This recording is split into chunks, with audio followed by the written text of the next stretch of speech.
Hi all, welcome back to Suchi Ruchi recipes. ಇವತ್ತಿನ recipe ಬಂದು dry gulab jamun ಸಾಫ್ಟಾಗಿ ಜ್ಯೂಸಿಯಾಗಿ ಹೇಗೆ ಮಾಡ್ಕೊಳ್ಳೋದು ಅಂತ ನೋಡೋಣ. ಇದನ್ನು ಮಾಡಲಿಕ್ಕೆ ಮೊದಲಿಗೆ ಡೆಸಿಕೇಟೆಡ್ ಕೊಕೊನಟ್ ಪೌಡ್ರ್ ಬೇಕಾಗುತ್ತೆ. ಅದನ್ನು ಹೇಗೆ ಮಾಡೋದು ಅಂತ ನೋಡೋಣ. ಇಲ್ಲಿ ಅರ್ಧ ತೆಂಗಿನಕಾಯಿ ಹೋಳು ತೊಗೊಂಡು ಮೇಲ್ಗಡೆ ಇರುವಂಥ ಬ್ರೌನ್ ಕಲರ್ನ ತೊಗಟೆನ ಲೇಯರ್ನ ತೆಗೆದುಬಿಟ್ಟು ಕೊಬ್ಬರಿನ ಈ ಥರ ಚಿಕ್ಕ ಚಿಕ್ಕದಾಗಿ ಕಟ್ ಮಾಡ್ಕೊಳ್ತಿದ್ದೀನಿ. ಇವಾಗ ಇದೆಲ್ಲ ಚಿಕ್ಕದಾಗಿ ಕಟ್ ಮಾಡ್ಕೊಂಡಾದ್ಮೇಲೆ ಒಂದು ಜಾರ್ಗೆ ಎಲ್ಲ ಕೂಡ ಟ್ರಾನ್ಸ್ಫರ್ ಮಾಡಿಕೊಂಡು ಇದನ್ನು ಸ್ಮೂತಾಗಿ ಪೇಸ್ಟ್ ಮಾಡ್ಕೋಬೇಕಾಗುತ್ತೆ. ಪೇಸ್ಟ್ ಅಂದರೆ ಗ್ರೈಂಡ್ ಮಾಡ್ಕೋಬೇಕು. ತೀರಾ ಅದು ಆಗಬಾರ್ದೇನು, ನೀರಾಗಲಿ ಏನೋ ಆಗಬಾರ್ದು. ಸುಮ್ಮನೆ ಇದನ್ನಷ್ಟೇ ಗ್ರೈಂಡ್ ಮಾಡ್ಕೋಬೇಕಾಗುತ್ತೆ. ನೋಡಿ, ಈ ರೀತಿ ಆದರೆ ಸಾಕಾಗುತ್ತೆ. ಇವಾಗ ಒಂದು ಪ್ಯಾನನ್ನು ಬಿಸಿ ಮಾಡ್ಕೊಳ್ಳಿಕ್ಕೆ ಇಟ್ಕೊಂಡು ಇವಾಗೇನು ಕೋಕೋನೆಟ್ನ ಗ್ರೈಂಡ್ ಮಾಡಿಟ್ಕೊಂಡಿದ್ವಲ್ಲ ಅದನ್ನು ಇದಕ್ಕೆ ಹಾಕ್ಕೊಳ್ತಾ ಇದ್ದೀನಿ. ಎಲ್ಲ ಕೋಕೋನಟ್ನು ಇದಕ್ಕೆ ಸೇರಿಸ್ಕೊಳ್ತಾ ಇದ್ದೀನಿ. ಇವಾಗಿನ್ನ ಲೋ ಫ್ಲೇಮಲ್ಲಿ ಇಟ್ಕೊಂಡು ಡ್ರೈ ರೋಸ್ಟ್ ಮಾಡ್ಕೋಬೇಕಾಗುತ್ತೆ. ಏನೂ ಇದಕ್ಕೆ ಹಾಕುವಾಗಿಲ್ಲ, ಸುಮ್ಮನೆ ಡ್ರೈ ರೋಸ್ಟ್ ಮಾಡ್ಕೋಬೇಕಾಗುತ್ತೆ. ಈ ರೀತಿ ಇದರಲ್ಲಿರುವಂಥ ನೀರಿನಂಶ ಎಲ್ಲ ಕೂಡ ಹೋಗಬೇಕಾಗುತ್ತೆ. ಕಂಪ್ಲೀಟಾಗಿ ಇದು ಡ್ರೈ ಆಗಬೇಕು.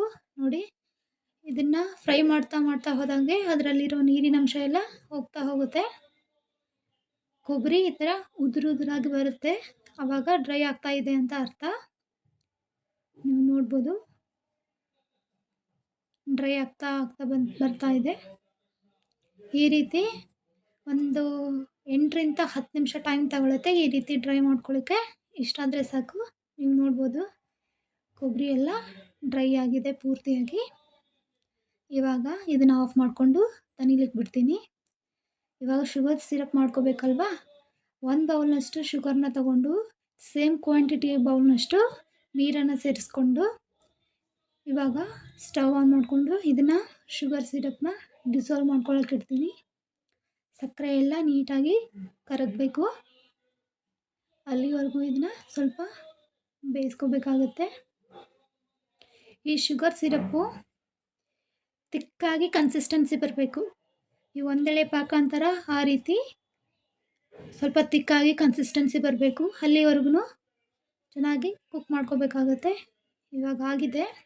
ಸ್ವಲ್ಪ ಏಲಕ್ಕಿ ಪುಡಿನ ಸೇರಿಸ್ಕೊಂಡು ಇವಾಗ ಇದನ್ನು ಫ್ಲೇಮ್ ಆಫ್ ಮಾಡಿಕೊಂಡು ಇದನ್ನು ಕೂಡ ತಣಿಲಿಕ್ಕೆ ಬಿಡ್ತೀನಿ. ಇವಾಗ ಜಾಮೂನ್ ಮಿಕ್ಸ್ನ ತಗೊಳ್ತಾ ಇದ್ದೀನಿ. ತಗೊಂಡು ಅದನ್ನು ಒಂದು ಪ್ಲೇಟಿಗೆ ಹಾಕ್ಕೊಂಡು ಇವಾಗ ಇದಕ್ಕೆ ನೀರನ್ನು ಹಾಕ್ಕೊಳ್ದೇ ಬರೀ ಹಾಲಲ್ಲಿ ಕಲಿಸ್ಕೋಬೇಕಾಗತ್ತೆ. ನಾನೀಗ ಹಾಲನ್ನ ಹಾಕ್ಕೊಂಡು ನೀಟಾಗಿ ಕಲಿಸ್ಕೊಳ್ತಾ ಇದ್ದೀನಿ. ಸ್ಮೂತಾಗಿ ಕಲಿಸ್ಬೇಕು. ಇದನ್ನು ರಫಾಗಿ ಕಲಿಸ್ಬಾರ್ದು, ಉಂಡೆ ಎಲ್ಲ ಒಡೆದೋಗುತ್ತೆ. ಆಮೇಲೆ ನೀಟಾಗಿ ಈ ಥರ ಸ್ಮೂತಾಗಿ ಕಲಿಸ್ಕೋಬೇಕಾಗತ್ತೆ. ಅದಕ್ಕೆ ಎಷ್ಟು ಬೇಕೋ ಅಷ್ಟನ್ನ ಹಾಲು ಹಾಕ್ಕೊಂಡು ಈ ರೀತಿಯಾಗಿ ಸ್ವಲ್ಪ ಗಟ್ಟಿಯಾಗಿ ಕಲಿಸ್ಕೋಬೇಕಾಗತ್ತೆ. ಕೈ ಬೆರಳಲ್ಲೇ ಇದನ್ನು ಸ್ಮೂತಾಗಿ ಈ ಥರ ಕಲಿಸ್ಕೊಂಡು ಇವಾಗ ಇದಾಗಿದೆ. ಇವಾಗ ಒಂದು 15 ನಿಮಿಷ ಅದನ್ನು ಸ್ವಲ್ಪ ನೆನೆಲಿಕ್ಕೆ ಬಿಡ್ತೀನಿ. ಇವಾಗ ಒಂದು ಸ್ಟವ್ನ ಹಚ್ಕೊಂಡು ಒಂದು ಪ್ಯಾನ್ನ ಇಟ್ಕೊಂಡು ಇವಾಗ ಡೀಪ್ ಫ್ರೈ ಮಾಡ್ಕೊಳ್ಳೋದಕ್ಕೆ ಎಣ್ಣೆನ ಕಾಯಿಸ್ಕೊತಾ ಇದ್ದೀನಿ. ಡೀಪ್ ಫ್ರೈ ಮಾಡ್ಕೊಳ್ಳಿಕ್ಕೆ ಎಷ್ಟು ಬೇಕೋ ಅಷ್ಟು ಎಣ್ಣೆನ ಹಾಕ್ಕೊಂಡು ಬಿಸಿ ಮಾಡಲಿಕ್ಕೆ ಇಟ್ಕೊಳ್ತಾ ಇದ್ದೀನಿ. ಇವಾಗ ಈ ಕಡೆ ಇದು ಕೂಡ ಒಂದು 15 ನಿಮಿಷ ನೆನೆದಿರುತ್ತೆ. ಸ್ವಲ್ಪ ತುಪ್ಪನ ತೊಗೊಂಡ್ಬಿಟ್ಟು ಸ್ವಲ್ಪ ಇದಕ್ಕೆ ಹಿಟ್ಟಿಗೆ ಸ್ವಲ್ಪ ಹಾಕ್ಕೊಂಡು ಈ ಥರ ಇನ್ನೂ ಸ್ವಲ್ಪ ಮಿಕ್ಸ್ ಮಾಡ್ಕೋಬೇಕಾಗತ್ತೆ. ಈ ಥರ ಮಿಕ್ಸ್ ಮಾಡ್ಕೊಂಡಾದ್ಮೇಲೆ ಇವಾಗ ಕೈಗೆ ಸ್ವಲ್ಪ ತುಪ್ಪನ ಹಚ್ಕೊಂಡು ಈ ರೀತಿನ ತುಪ್ಪನ ಸವರ್ಕೊಂಡು ಸಣ್ಣ ಉಂಡೆಗಳನ್ನಾಗಿ ಮಾಡ್ಕೋಬೇಕಾಗತ್ತೆ. ಈ ರೀತಿ ರೌಂಡಾಗಿ ಬಾಲ್ಸ್ಗಳನ್ನ ಮಾಡ್ಕೋಬೇಕಾಗತ್ತೆ. ನೋಡಿ, ಈ ರೀತಿ ಆದರೆ ಸಾಕು. ಅದೇ ಥರ ಎಲ್ಲನೂ ಈ ರೀತಿ ಬಾಲ್ಸ್ಗಳನ್ನಾಗಿ ಮಾಡಿಕೊಂಡು ಇಟ್ಕೊಳ್ತಾ ಇದ್ದೀನಿ. ರೌಂಡ್ ಶೇಪ್ ಆಗಬೇಕು, ಕ್ರ್ಯಾಕ್ ಬರದೇ ಇರೋ ಹಾಗೆ ಈ ಥರ ಮಾಡಿ ಇಟ್ಕೋಬೇಕಾಗತ್ತೆ. ಇವಾಗ ಇದೆಲ್ಲ ಮಿಕ್ಸ್ನು ಕೂಡ ರೌಂಡ್ ಶೇಪಾಗಿ ಮಾಡಿ ಇಟ್ಕೊಳ್ತಾ ಇದ್ದೀನಿ. ನೋಡಿ, ಇವಾಗೆಲ್ಲನೂ ಕೂಡ ಮಾಡಿ ಇಟ್ಕೊಂಡಿದ್ದೀನಿ. ಇವಾಗಿದು ಫ್ರೈ ಮಾಡೋಕ್ಕೆ ರೆಡಿಯಾಗಿದೆ. ಇವಾಗ ಈ ಕಡೆ ಎಣ್ಣೆನೂ ಕೂಡ ಬಿಸಿಯಾಗಿದೆ. ಎಣ್ಣೆ ಕಾದಾದಿದೆ ಅಲ್ವಾ, ಇವಾಗ ಒಂದೊಂದಾಗೆ ಜಾಮೂನ್ ಬಾಲ್ಸ್ನ ಹಾಕ್ಕೊಳ್ತಾ ಇದ್ದೀನಿ. ತುಂಬಾ ಲೋ ಫ್ಲೇಮ್ ಇರಬೇಕು. ಲೋ ಫ್ಲೇಮ್ ಇರುವಾಗಲೇ ಒಂದೊಂದಾಗಿ ಹಾಕ್ಕೊಳ್ತಾ ಇರೋಣ. ಹೈ ಫ್ಲೇಮ್ ಇಟ್ಕೋಬಾರ್ದು. ಹೈ ಫ್ಲೇಮ್ ಇಟ್ಕೊಂಡ್ರೆ ಮೇಲ್ಗಡೆ ಎಲ್ಲ ಬೇಗ ಕಂದು ಬಣ್ಣ ಬಂದುಬಿಡುತ್ತೆ. ಈ ಥರ ಲೋ ಫ್ಲೇಮ್ ಇಟ್ಕೊಂಡು ಒಳಗಡೆ ಎಲ್ಲ ಕೂಡ ನೀಟಾಗಿ ಬೆಂದ್ಕೋಬೇಕು, ಅದು ಫ್ರೈ ಆಗಬೇಕು. ಆ ರೀತಿ ಲೋ ಫ್ಲೇಮ್ ಇಟ್ಕೊಂಡು ಫ್ರೈ ಮಾಡ್ಕೊಳ್ತಾ ಇದ್ದೀನಿ. ಇವಾಗೆಲ್ಲನೂ ಕೂಡ ಹಾಕ್ಕೊಂಡಾಯ್ತು. ಇವಾಗಲೇ ಇದಕ್ಕೆ ಸೌಟ್ ಹಾಕಬಾರ್ದು. ಸ್ವಲ್ಪ ಹೊತ್ತು ಬಿಟ್ಟು ಹಾಕಿದರೆ ಅದು ಅಂಟ್ಕೊಳ್ಳಲ್ಲ. ನೋಡಿ, ಇವಾಗಿದು ಯಾವುದು ಕೂಡ ಅಂಟ್ಕೊಳ್ತಾ ಇಲ್ಲ, ನೀಟಾಗಿ ಫ್ರೈ ಆಗಿದೆ. ಇವಾಗ ಆ ಸೌಟನ್ನ ತಗೊಂಡು ಈ ಥರ ಮೇಲೆ ಅದೇನು ಬಾಲ್ಸ್ ಇದೆ ಅಲ್ಲ, ಅದ್ರ ಮೇಲ್ಗಡೆ ಈ ಥರ ಸ್ಪ್ರೆಡ್ ಮಾಡ್ಕೋಬೇಕು. ಈ ಥರ ಕೈನ ಸವರ್ಕೋಬೇಕಾಗತ್ತೆ.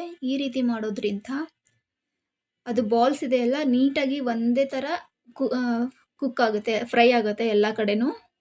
ಒಂದು ಕಡೆ ಡಾರ್ಕ್ ಬ್ರೌನು, ಒಂದು ಕಡೆ ಲೈಟ್ ಕಲರ್ ಬರೋದಿಲ್ಲ.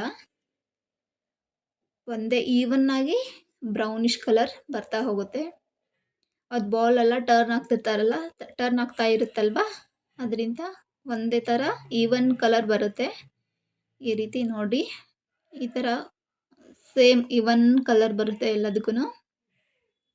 ಮತ್ತು ಈ ರೀತಿ ಇದನ್ನು ಸೌಟಿಂದ ಈ ರೀತಿ ತಿರುಗಿಸ್ಕೊಳ್ತಾ ಇದ್ದೀನಿ. ಇವಾಗ ನೋಡ್ಬೋದು ಎಲ್ಲ ಕಡೆನೂ ಒಂದೇ ರೀತಿ ಕಲರ್ ಬಂದಿದೆ. ಈ ರೀತಿ ಇನ್ನೂ ಸ್ವಲ್ಪ ಹೊತ್ತು ಡಾರ್ಕ್ ಬ್ರೌನ್ ಕಲರ್ ಬರಬೇಕು, ಅಲ್ಲಿವರೆಗೂ ಫ್ರೈ ಮಾಡ್ಕೋಬೇಕಾಗತ್ತೆ. ನೋಡಿ, ಈ ರೀತಿ ಆಗಬೇಕು. ಇವಾಗಿದು ಫ್ರೈ ಆಗಿದೆ. ಒಂದು ಪ್ಲೇಟ್ಗೆ ಇದನ್ನೆಲ್ಲನೂ ಕೂಡ ತಗೊಳ್ತಾ ಇದ್ದೀನಿ. ಇವಾಗ ಈ ಬಾಲ್ಸ್ನೆಲ್ಲ ತೆಗೆದಿಟ್ಕೊಳ್ತಾ ಇದ್ದೀನಿ ಎಲ್ಲನೂ.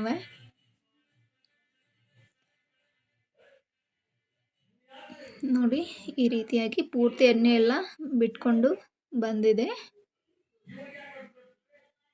ನೋಡಿ, ಬಾಲ್ಸ್ ರೆಡಿಯಾಗಿದೆ. ಇವಾಗ ಶುಗರ್ ಸಿರಪ್ ಏನಿತ್ತಲ್ಲ, ಅದು ಕೂಡ ಬಿಸಿ ಇದೆ. ಇನ್ನು ಬಿಸಿ ಇರುವಾಗಲೇ ಕೂಡ ನಾವು ಬಾಲ್ಸ್ನ ಆ್ಯಡ್ ಮಾಡ್ಕೋಬೇಕಾಗುತ್ತೆ. ಇವಾಗ ಬಾಲ್ಸ್ ಕೂಡ ಬಿಸಿಯಾಗಿದೆ, ಶುಗರ್ ಸಿರಪ್ನು ಬಿಸಿ ಇದೆ. ಇವಾಗಲೇ ಒಂದೊಂದಾಗಿ ಜಾಮೂನ್ ಬಾಲ್ಸ್ನ ಇದಕ್ಕೆ ಹಾಕ್ಕೊಳ್ತಾ ಇದ್ದೀನಿ. ಡ್ರೈ ಜಾಮೂನ್ ಮಾಡಲಿಕ್ಕೆ ಜಾಸ್ತಿ ಸಿರಪ್ ಬೇಕಾಗುವಂಥ ಅವಶ್ಯಕತೆ ಇಲ್ಲ. ಸ್ವಲ್ಪ ಅದು ಹೀರ್ಕೊಂಡ್ರೆ ಸಾಕಾಗುತ್ತೆ. ಇವಾಗ ನಾವು ನಾರ್ಮಲಾಗಿ ಜ್ಯೂಸಿಯಾಗಿ ಮಾಡ್ಕೊಳ್ತೀವಲ್ಲ, ಜಾಸ್ತಿ ಸಿರಪ್ ಹಾಕ್ಕೊಂಡು ಆ ರೀತಿ ಅವಶ್ಯಕತೆ ಇಲ್ಲ. ಸ್ವಲ್ಪ ಸಿರಪ್ ಹಾಕ್ಕೊಂಡು ಇದೆಲ್ಲ ಕೂಡ ಶುಗರ್ ಸಿರಪ್ನ ಹೀರ್ಕೋಬೇಕು. ಇವಾಗ ಒಂದು 2 ತಾಸು ಹಾಗೆ ಬಿಡ್ತಾ ಇದ್ದೀನಿ. ನೋಡಿ, ಈ ರೀತಿ ಎಲ್ಲ ಶುಗರ್ ಸಿರಪ್ಪು ನೀಟಾಗಿ ಅಬ್ಸಾರ್ಬ್ ಆಗಿದೆ ಜಾಮೂನ್ ಬಾಲ್ಸ್ಗೆ.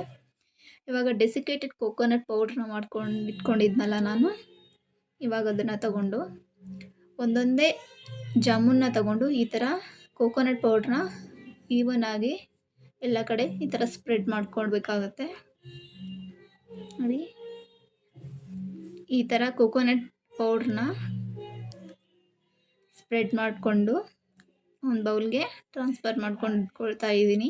ಈ ರೀತಿ ಎಲ್ಲ ಜಾಮೂನು ಅದೇ ರೀತಿ ಕೋಕೋನಟ್ ಪೌಡ್ರಲ್ಲಿ ಸ್ಪ್ರೆಡ್ ಮಾಡಿಕೊಂಡು ತೆಗೆದು ಇಟ್ಕೊಳ್ತಾ ಇದ್ದೀನಿ. ಇವಾಗ ನೋಡ್ಬೋದು ಎಲ್ಲನೂ ಮಾಡಿ ಇಟ್ಕೊಂಡೆ. ಇವಾಗಿದು ಸರ್ವ್ ಮಾಡೋಕ್ಕೆ ರೆಡಿಯಾಗಿದೆ. ಇಷ್ಟ ಆದರೆ ಲೈಕ್ ಮಾಡಿ, ಶೇರ್ ಮಾಡಿ, ಕಮೆಂಟ್ ಮಾಡಿ, ಸಬ್ಸ್ಕ್ರೈಬ್ ಮಾಡಿ.